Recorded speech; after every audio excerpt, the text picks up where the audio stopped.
Welcome to our 5-day devotional on the glory of God. Let me tell you where we're going in these 5 days, and then we'll do the first one. We want to talk about why God created us. Secondly, we want to talk tomorrow about our failure to live up to why He created us. Third, we want to talk about Christ coming into the world to reveal the glory of God, to save us from our failure to glorify God.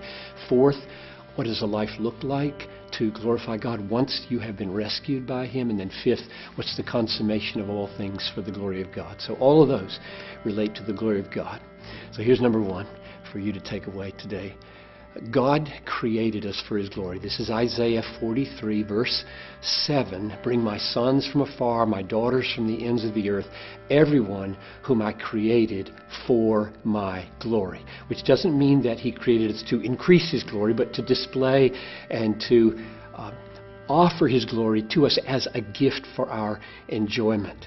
Which means then that you go over to 1 Corinthians 10:31, text that my mom and dad always shared with me when I was a kid. Johnny, whether you eat or drink or whatever you do, do all to the glory of God.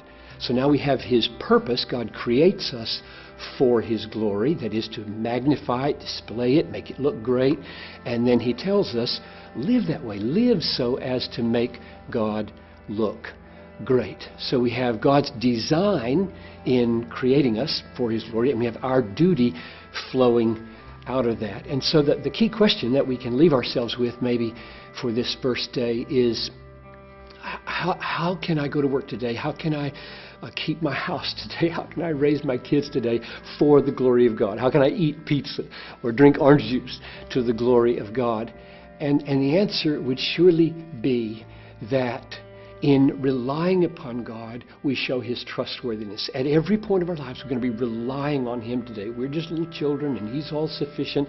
And when you rely on Him, you make Him look great. And He made you to enjoy this glory. And I've always taught, I've tried to make it clear in everything I say, that God is most glorified in you when you are most satisfied in Him. So I think your biggest challenge today is be maximally satisfied in God. So that's my challenge and my prayer for you.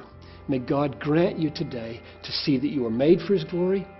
May He grant you to see that that's your ultimate, deepest duty, is to live so as to make Him look glorious, and that the central core way to do that is to fight for maximum satisfaction in His glory, so that that weans you off of other sinful satisfactions.